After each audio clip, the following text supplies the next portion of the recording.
Hi, this is economics class, economics and business economics. For it may be useful for intermediate, higher secondary and graduation classes. ఈ class తెలుగులో అర్థం చేస్తాం. Economics ఆర్థిక శాస్త్రం అంటే first chapter ఉంది మీకు అన్ని క్లాసుల్లో, basic concepts of economic system. ఈ బేసిక్ కాన్సెప్ట్స్లో ముఖ్యంగా మనకు వస్తాయి 3 సిస్టమ్స్ వస్తాయి అన్నమాట. ఒకటి capitalist economy, 2 socialist economy, 3 mixed economy. ఒక ఆర్థిక వ్యవస్థ అన్నప్పుడు ఏ దేశంలోనైనా సరే ఒక money oriented economy, production oriented economy, consumer oriented economy, consumption oriented economy అంటే ఈ విధాలుగా ఒక వ్యవస్థని, ప్రణాళికని, ఒక విధానాన్ని ఒక దేశం అవలంబిస్తుంది. అంటే ఇప్పుడు మన భారతదేశమే ఉందనుకోండి. ఈ దేశంలో ఉదయం లేచిన నుండి మళ్ళీ ఉదయం వరకు రకరకాల ఈ మనుషులు ప్రొడక్టివ్ యాక్టివిటీస్ ఏం చేస్తారు, ఎక్కడికి వెళ్తారు, ఎక్కడికి వెళ్ళి ఏం ప్రొడక్షన్ చేస్తారు, అవి ఎక్కడ ఎవరు కొంటారు, ఎవరు అమ్ముతారు, ఎవరు తయారు చేయిస్తారు, ఆయా ఫ్యాక్టరీలు ఎవరి చేతుల్లో ఉంటాయి, ఎవరు అందులో డబ్బులు పెడతారు, ఎవరు ఇన్వెస్ట్మెంట్ పెడతారు, ఇదంతా కూడా ఒక ప్రణాళికబద్ధంగా నిర్వహించే ఒక విధానం ఉంటుందన్నమాట. ఆ విధానముకి 3 పేర్లు పెట్టారు. అంటే ఆ 3 పేర్లు 3 క్లాసుల్లో 3 వీడియోలో మనము మాట్లాడాలి. ఎందుకంటే 3 పేర్లు అన్నప్పుడు చాలా డీటెయిల్గా ఒక 15 నిమిషాల లెక్చర్ అయిపోతుంది ప్రతి టాపిక్ అన్నమాట. సో ఓవరాల్గా ఎకనామిక్ సిస్టమ్ మీకు టెక్స్ట్ బుక్స్లో ఈ ఎకనామిక్ సిస్టమ్స్ గురించి ఒక డెఫినేషన్ ఉంది. ఆ డెఫినేషన్ మీరు ఏ క్లాసులో ఉన్నా సరే అట్లా ఆ డెఫినేషన్స్ మీరు మెమరీ చేసుకోవచ్చు, పర్వాలేదు. ఓవరాల్గా చెప్పాలంటే ఒక ఆర్థిక విధానం అంటే ఒక ప్రత్యేక దేశంలో ఉత్పత్తి అండ్ కన్జంప్షన్, ఏదైతే కొనుగోలు, ఖర్చు చేయడం ఏదైతే చేస్తున్నారో వీటన్నిటి నిర్వహణ ఏ రకంగా ఉంటుందో ఆ నిర్వహణని దృష్టిలో ఉంచుకొని ఆ దేశ ప్రణాళికలకి 3 భాగాలుగా విడగొట్టారు. దీనికి ఇంగ్లీష్లో ఒక డెఫినేషన్ కూడా ఉంది, నేను రాస్తున్నాను అది.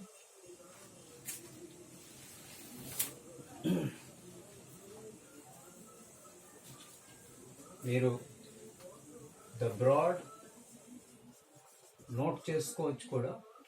The broad institutional framework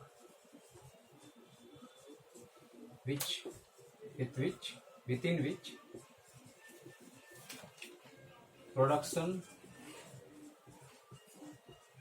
and consumption of goods and services take place in a country or a region is called the economic system. Economic system అంటే ఆర్థిక విధానం అంటే ఒక ప్రణాళిక. ఈ భారతదేశం అనే ఒక దేశం ఈ రోజు నుండి ఇంకా కొన్ని రోజుల వరకు ఎలా మనము నడుపుతాము. ఒక ఇల్లు ఉందనుకోండి, ఒక ఇల్లు ఒక పర్టికులర్ ఆదాయం ఇంటికి వస్తుంది. అది నాన్న ఉండవచ్చు, అమ్మను ఉండవచ్చు, ఇంకేదైనా ఇన్కమ్ ఉండవచ్చు. అదవుతుంది ఒక ఆదాయ విధానం. లేక ఇంట్లో ఒక టైలరింగ్ చేస్తున్నాం, టైలరింగ్ ద్వారా కొంత ప్రొడక్షన్ అవుతుంది. ఆ ప్రొడక్షన్లో అది బట్టలు అవ్వచ్చు, డ్రెస్సులు అవ్వచ్చు, నైటీలు అవ్వచ్చు, అదవచ్చు, ఏదైనా అది బయటకు అమ్ముతున్నాము, డబ్బులు వస్తున్నాయి. సో ఈ ప్రొడక్షన్ అండ్ ఈ బయటకు అమ్మేటప్పుడు ఏదైతే కన్జంప్షన్ అవుతుంది, ఖర్చు చేస్తున్నారు అందరూ, ఈ వీటన్నిటిని నిర్వహించే ఒక ప్రాసెస్, ఒక విధానం అన్నది ఈ దేశంలో ఉండాలి.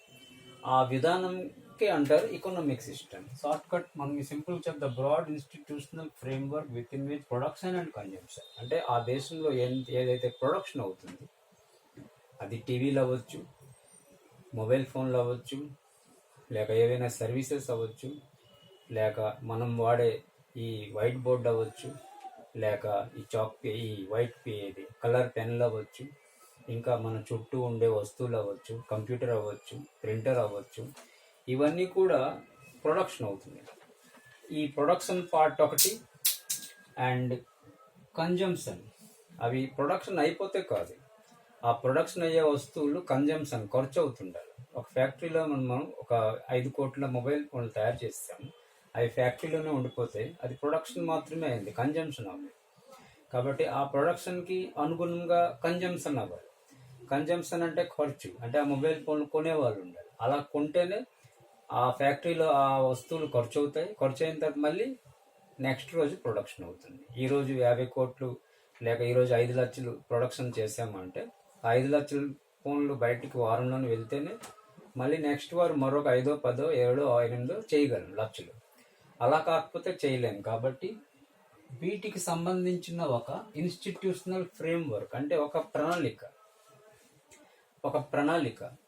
ఆ ప్రణాళిక ఎవరు వేస్తారు అంటే ఆ దేశం వేస్తుంది, ఆ దేశాధినేతలు వేస్తారు. ఆ దేశంలో ఉన్న ఆ దేశాన్ని నడిపించే, నిర్వహించే మంత్రులు, ప్రధానమంత్రులు, ఆ తాలూకా అధికారులు, వాళ్ళందరూ వేస్తారు అన్నమాట. అది ఆ నిర్వహణకి మనం అంటాం ఎకానమిక్ సిస్టమ్. అంటే సిస్టమ్ అనేది లేకపోతే మనకి ఆ ప్రొడక్షన్కి కన్జంప్షన్కి మధ్య కోఆర్డినేషన్ అన్నది ఉండదు.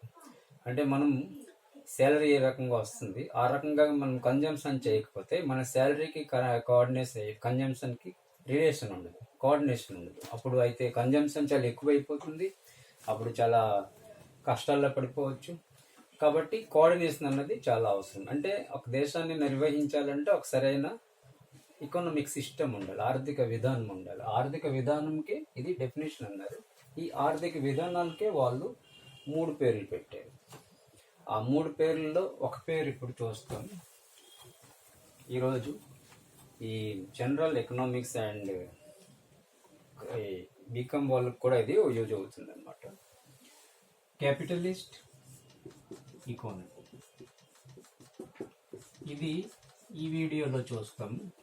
మరో వీడియోలో టైం ఉంటే నెక్స్ట్ 2 ఎకానమీలు చూస్తాం. ఈ 3 కలిపి మీకు ఫస్ట్ చాప్టర్లో బేసిక్ కాన్సెప్ట్స్ ఏదైతే ఉంది అందులో వస్తుంది. అది హైయర్ సెకండరీ వాళ్ళకి యూజ్ అవుతుంది, డిగ్రీ వాళ్ళకి యూజ్ అవుతుంది. ఇతర బోర్డులు ఏవైతే ఉన్నాయో అదర్ బోర్డ్స్ వాళ్ళకి కూడా ఈ కాన్సెప్ట్స్ ఉంటాయి అన్నమాట. ఇవి అందరికీ కామన్గానే ఉంటాయి. అయితే ఈ క్యాపిటలిస్ట్ ఎకానమీ అంటే క్యాపిటలిస్ట్లో పదంలోనే మనం అర్థం ఉంది ఏంటి, క్యాపిటల్ అంటే ఏంటి, పెట్టుబడి అంటే ఏంటి. ఈ ఆర్థిక విధానం అంతా కూడా ఎలా ఉంటుంది అంటే ఎవరి దగ్గర ఎంతో కొంత ఆస్తి ఉంటుంది, డబ్బు ఉంటుంది, అదే క్యాపిటల్ అంటాం.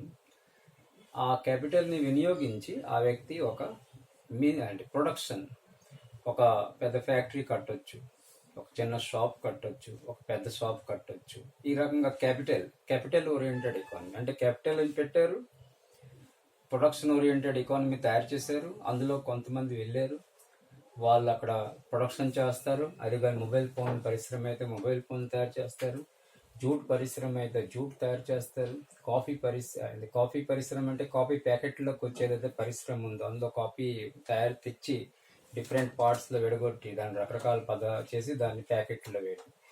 ఇలా రకరకాల పరిశ్రమలు ఏవైతే ఉన్నాయి ఆ పరిశ్రమలన్నిటికీ క్యాపిటల్ కావాలంటే క్యాపిటల్ ఇచ్చేవాళ్ళు ఉండాలి. కాబట్టి క్యాపిటల్ వేస్తుంటారు, ప్రొడక్షన్ అవుతుంటుంది, లాభాలు తీసుకుంటుంటారు, పనిచేసే శ్రామికులకి కాస్తంత జీతాలు ఇస్తుంటారు. మళ్ళీ వాళ్ళ క్యాపిటల్ పెరుగుతుంది, మళ్ళీ ఆ పెరిగిన క్యాపిటల్ అయితే ఆ ఫ్యాక్టరీలో వేస్తారు, మరొక పరిశ్రమలో వాళ్ళు పెడతారు. జూట్ ఇండస్ట్రీలో ఆ వ్యక్తికి బాగా డబ్బు వచ్చింది, అతను మరో కాగితాల ఇండస్ట్రీయో, మరో ఈ పెన్నుల ఇండస్ట్రీయో, లేక మొబైల్ ఇండస్ట్రీయో, లేక ఈ ఈ ఇండస్ట్రీ, ఏదో ఒక ఇండస్ట్రీ, ప్రపంచంలో ఎన్నో ఇండస్ట్రీలు ఉన్నాయి, కొన్ని వేల లక్షల ఇండస్ట్రీలో వాళ్ళు డబ్బులు పెడతారు. This is called capitalist economy. So capitalist economy is oriented with capital, creation of capital.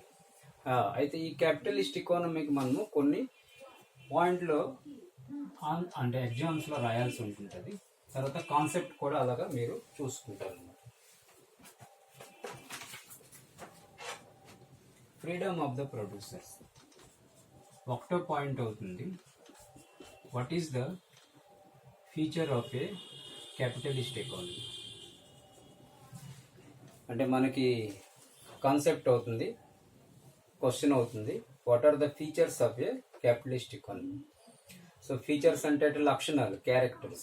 ఏదైనా ఒక వ్యవస్థ యొక్క క్యారెక్టర్స్ ఏంటి? క్యారెక్టర్ అని అవుతుందంటే ఫ్రీడమ్ ఆఫ్ ద ప్రొడ్యూసర్స్. అంటే ఈ వ్యవస్థలో ఎవరైతే ప్రొడ్యూసర్స్ ఉన్నారో, ప్రొడ్యూసర్స్ అంటే ఎవరు?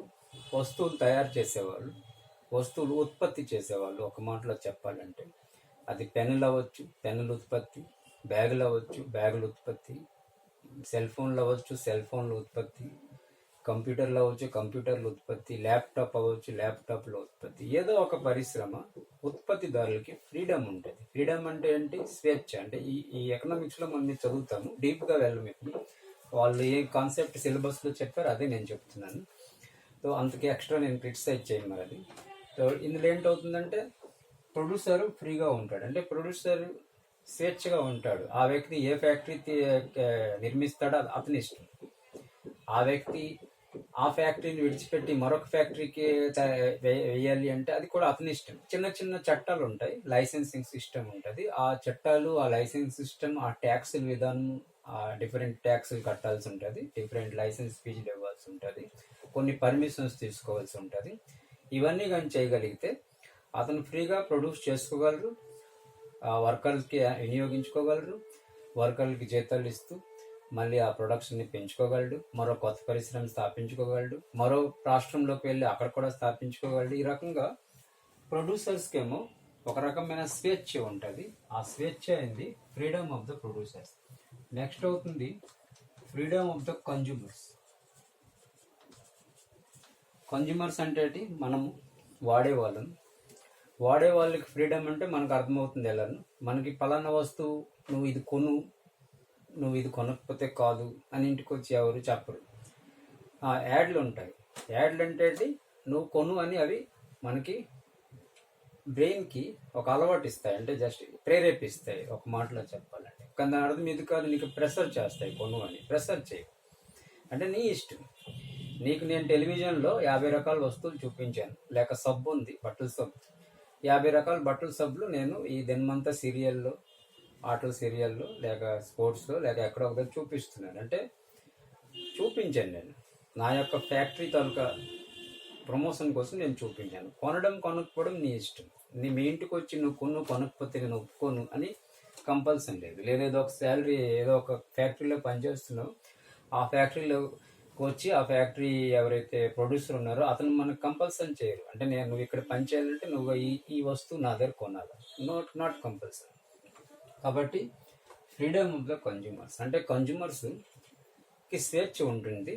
అతను ఎంఐ ఫోన్ కొనాలా, ఒప్పో ఫోన్ కొనాలా, లేక ఇంకే ఫోన్ కొనాలా, అతనికి ఫ్రీ స్వేచ్ఛ ఉంది. అంటే అతను డిసైడ్ చేసుకున్నాడు. మనం కన్జ్యూమర్స్గా మనం డిసైడ్ చేస్తాం షాప్కి వెళ్ళి ఏది కొనాలి. ఈరోజు ఆన్లైన్ మార్కెట్ వస్తుంది, అమెజాన్, ఫ్లిప్కార్ట్. అది మీకు ఇంకా బాగా అర్థమవుతుంది. అమెజాన్, ఫ్లిప్కార్ట్లోకి వెళ్ళి ఎవరు కూడా మీకు చెప్పరు పలానది కొను అని. మీరే వెతుక్కుంటారు, మీరే స్క్రోల్ చేస్తారు, మీరే కార్ట్లో పెడతారు. కార్ట్లో పెట్టిన తర్వాత నచ్చితే కొంటారు, నచ్చకపోతే కార్ట్ నుండి రిమూవ్ చేయిస్తారు, లేక కార్ట్లో చాలా రోజుల వరకు అవి ఉంటాయి. ఆ కంపెనీ వాడు మీకు చెప్తుంటాడు కొనండి అని. కానీ మళ్ళీ అక్కడ కూడా కంపల్సరీ కాదు, కొనకపోతేనే నీకేదో సమస్య అయిపోతుంది అని. సో ఈ క్యాపిటలిస్ట్ ఎకానమీ ఏదైతే ఉందో ఓవరాల్గా మన దేశంలో కూడా ఇది నడుస్తుంది కొంతవరకు. అది తర్వాత వీడియోలో మనం చూస్తాం మన దేశంలో ఏ సిస్టమ్ ఉంది అని. ఒకటవుతుంది ఫ్రీడమ్ ఆఫ్ ద ప్రొడ్యూసర్స్. మీరు కాన్సెప్ట్ క్లియర్ చేసుకుంటారు, రాసేటప్పుడు కూడా చాలా ఈజీ, కంఠస్థం చేయాల్సిన అవసరం లేదు, చాలా ఎక్కువ టెన్షన్ అవ్వాల్సిన అవసరం లేదు, చాలా ఈజీగా రాయొచ్చు. In the capitalist system producers, first point ఏంటి రాస్తాం, producers of the goods have a good freedom in producing their different products. They are not pressurized by the administration, by the government or by the people to produce such and such. ఈ రకంగా 2-3 వాక్యాలు రాయిస్తాం అనుకోండి, దాని concept clear అయిపోయింది ఆ paper దిద్దే వాళ్ళకి. అంటే concept. అలాగే consumers will have a huge freedom in this capitalist economy. We can buy what we want, we can select what we want. No one makes us, no one compels us to buy such and such product. So this is the freedom which the consumers enjoy in the capitalist system. మూడో point మనం చూస్తాం. మూడోది right to own private property. Right to own private property.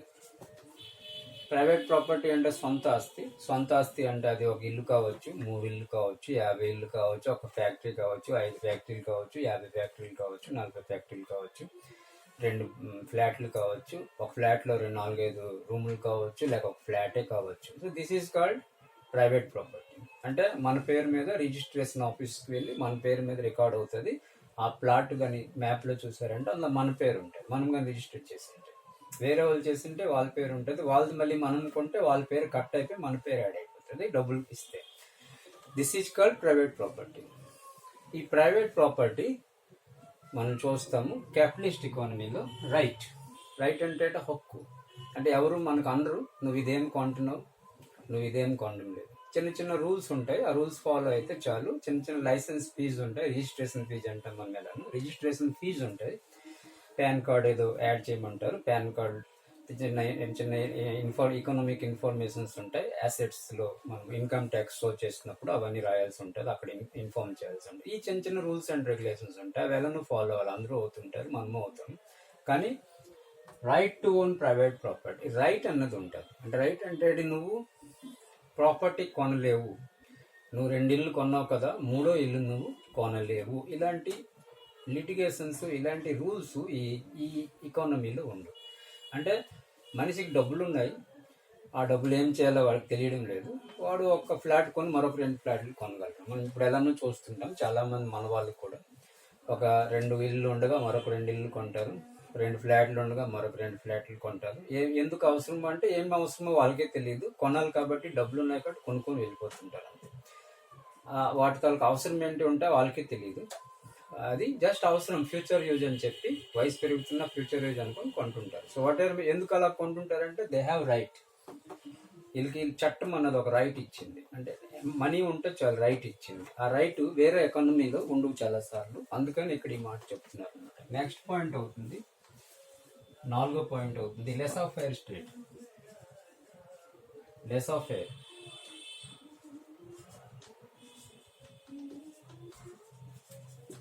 లెసాఫేర్ అనేది ఏంటంటే less interference of state అని ఇంగ్లీష్లో అంటారు. ఇది వేరే దేశం పదము, వేరే భాష పదము. లెస్ ఇంటర్ఫరెన్స్ ఆఫ్ స్టేట్ అంటే ఈ క్యాపిటలిస్ట్ ఎకానమీ ఏదైతే ఉందో ఇండియాలో కూడా ఉంది, అది లెస్ ఇంటర్ఫరెన్స్. అంటే స్టేట్ అన్నది ఆర్థిక విధానంలో ఎక్కువగా ఇంటర్ఫేర్ అయ్యి నువ్వు ఇది చెయ్యు, నువ్వు ఇది చేయకు, నువ్వు ఇలా చెయ్యి, నువ్వు అలా చేయకు, నువ్వు ఫ్యాక్టరీ కొట్టు, నువ్వు ఫ్యాక్టరీ కట్టు, ఇంత ఎక్కువగా ఇంటర్ఫేర్ అవుతాను. ఇంటర్ఫేర్ అంటే అర్థమవుతుంది మీకు. ఒక స్టూడెంట్ ఏదో వర్క్ చేస్తున్నారు, టీచర్ ఉన్నారంటే వర్క్ ఇచ్చిన తర్వాత 10 నిమిషాలు విడిచిపెట్టిస్తే వాడు చేసి చూపించేస్తాడు. మనం మధ్యలో దూరి నువ్వు ఎలా చేసేవారు, ఇలా చేయకు, అలా ఇలా చేసి ఇలా చేయకు అని మనం ఇంటర్ఫేర్ అవుతుంటాం. అలా ఇంటర్ఫేర్ అవ్వకూడదు అనమాట. ఇంటర్ఫరెన్స్ అంటే స్టేట్ తాలూకా ఇంటర్ఫరెన్స్ అన్నది ఇక్కడ ఉండదు. ఎక్కడ? క్యాపిటలిస్ట్ ఎకానమీలో. అంటే స్టేట్ అన్నది ఫ్రీగా విడిచిపెట్టేస్తుంది అనమాట. నువ్వు ఏదైనా చేసుకో పర్వాలేదు అనేసి. అంటే ఏదైనా అంటే చట్ట పరిమితిలో ఉన్న రూల్స్ ప్రకారం నువ్వు వర్క్ చేసుకోవచ్చు. కానీ ప్రొడక్షన్లో, కన్జంప్షన్లో ఏ రకమైన ఇంటర్ఫరెన్స్ అన్నది, వ్యతిరేకత అన్నది, తర్వాత కలెక్ట్ చేసుకోవడం అన్నది ఉండదు. ఇదైంది 4వ point. That means state will not interfere or interfere very least in the capitalist economy. A producer will have a free choice, a consumer will have a free choice. ఈ మాటలోనే మనకు అర్థం వచ్చింది స్టేట్ ఇంటర్ఫరెన్స్ తక్కువ ఉంటుంది అనేసి.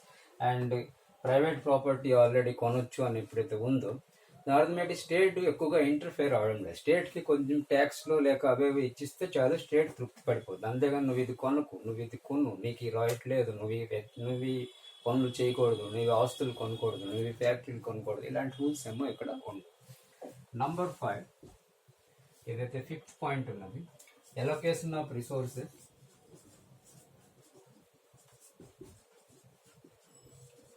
Allocation of resources and rationing of goods through price mechanism.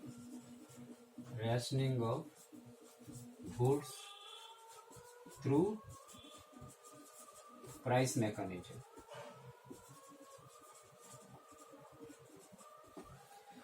Allocation of resources అంటే ఏదైతే రిసోర్సెస్, ఒక దేశంలో రిసోర్సెస్ అన్నవి లిమిటెడ్గా ఉంటాయి. ఒక్కొక్క రాష్ట్రంలో మళ్ళీ వెళ్ళేమంటే ఆ రాష్ట్రానికి సంబంధించిన రిసోర్స్ మళ్ళీ వేరేలా ఉంటాయి. ఎలాగైతే ఆక్సిజన్ క్రైసిస్ ఏర్పడింది అప్పుడు ఆ మధ్య కరోనాలో. సో ఆక్సిజన్ అనేది ఒక లిమిటెడ్, కాబట్టి గవర్నమెంట్ కొన్ని రూల్స్ పెట్టి పలానా స్టేట్ మాకు పంపించాలి ఇంత ఆక్సిజన్, పలానా స్టేట్ పలానా దగ్గర పంపించాలని వాళ్ళు ఒక ఎలొకేషన్ చేశారు, ప్లాన్ చేశారు. అంటే అక్కడక్కడ ఎక్సెస్ ఆక్సిజన్ ఉంది, అక్కడక్కడ తక్కువ ఆక్సిజన్ ఉంది. కేసులు అనేవి కొన్ని దగ్గర చాలా ఎక్కువ ఉన్నాయి, కొన్ని దగ్గరలో చాలా తక్కువ ఉన్నాయి. సో తక్కువ ఉన్న దగ్గర ఆక్సిజన్ చాలా ఎక్కువ సప్లైలో ఉంది. సో అది వాళ్ళు తీసుకున్నారు, అక్కడ నుండి మాకు డైవర్ట్ చేయండి అని. ఇది అవుతుంది ప్లానింగ్ అన్నమాట. Planning according to planning situation బట్టి వాళ్ళు రిసోర్సెస్ ఎలొకేషన్ చేస్తారు. ఏదైతే ఈ రిసోర్సెస్ ఉన్నాయి అవి వనరులు, తెలుగులో మనం వనరులు, ఆ వనరులకేమో ఎలొకేట్ చేస్తారు. అంటే ఎవరికి ఎంత ఇవ్వాలి, ఎక్కడ ఎలా వాడాలి. ఒక లిమిటెడ్ వనరులు ఉన్నాయి, హైడ్రో ఎలక్ట్రిసిటీ ఉన్నది, సో ఎలాగ దీన్ని ఉపయోగించాలి. తర్వాత దేశంలో రకరకాల సంపద ఉంది, దాన్ని ఎలా ఉపయోగించాలి, ఏ ఇండస్ట్రీ ఎలా ఉపయోగించాలి, ప్రభుత్వం ఎంత తీసుకోవాలి, వాళ్ళకి ఎంత ఇవ్వాలి. ఇది ఒక ప్లానింగ్ అనమాట. ఎలాగైతే మనం వ్యాక్సిన్స్ చూస్తున్నాం, గవర్నమెంట్ 75% ఉంచుకుంది, ప్రైవేట్ వాళ్ళు 25% ఇచ్చింది. This is called allocation. దీనికంటే ఎలొకేషన్ ఆఫ్ రిసోర్సెస్. ఒకవేళ వ్యాక్సిన్కి మనం రిసోర్స్ అనుకున్నామంటే ఆ రిసోర్స్ని ఎలొకేట్ చేయడం అంటే తన అండర్లో 75% ఉంచుకొని ప్రైవేట్ వాళ్ళకి 25% ఇవ్వడం. మళ్ళీ తన అండర్లో ఉన్న 75% కూడా మళ్ళీ according to situation, according to cases, according to severity మళ్ళీ స్టేట్లు కదా పంచడం. ఏ స్టేట్కి ఎంత ఇవ్వాలి, ఏ స్టేట్కి చాలా అవసరం, ఏ స్టేట్కి తక్కువ అవసరం, ఏ స్టేట్ ఎమర్జెన్సీ, ఏ స్టేట్ నాన్ ఎమర్జెన్సీ, ఎక్కడ చాలా వెంటనే కావాలి, ఎక్కడ చాలా తక్కువ ఇచ్చినా పర్వాలేదు. ఇలాగా వాళ్ళు ప్లాన్ చేసుకుంటారు. This is called allocation of resources and goods through price mechanism. అలాగే ప్రైస్ మెకానిజం, ఈ ఎలొకేషన్ అన్నది అండ్ రేషనింగ్ అన్నది ప్రైస్ మెకానిజం తోటి కూడా లింక్ అవుతుంటుంది. అంటే గూడ్స్ అనేవి అమ్మకం అనేది ఎలానో జరుగుతుంటుంది, అడ్రస్ ఒక ప్రైస్ మెకానిజంలో అమ్మకం అవుతుంటుంది. ఒక పర్టికులర్ వస్తువు ఒక పర్టికులర్ ధరలో అమ్మకం అవుతుంటుంది. అట్ ద సేమ్ టైం ఒక rationing system side by side నడుస్తుంటుంది. అంటే ఒక ఫలానా ఒక వస్తువు ఫలానా ఈ సబ్సిడీలో ఈ గ్రూప్ ఆఫ్ పీపుల్కి అందాలి, మీరందరూ రేషన్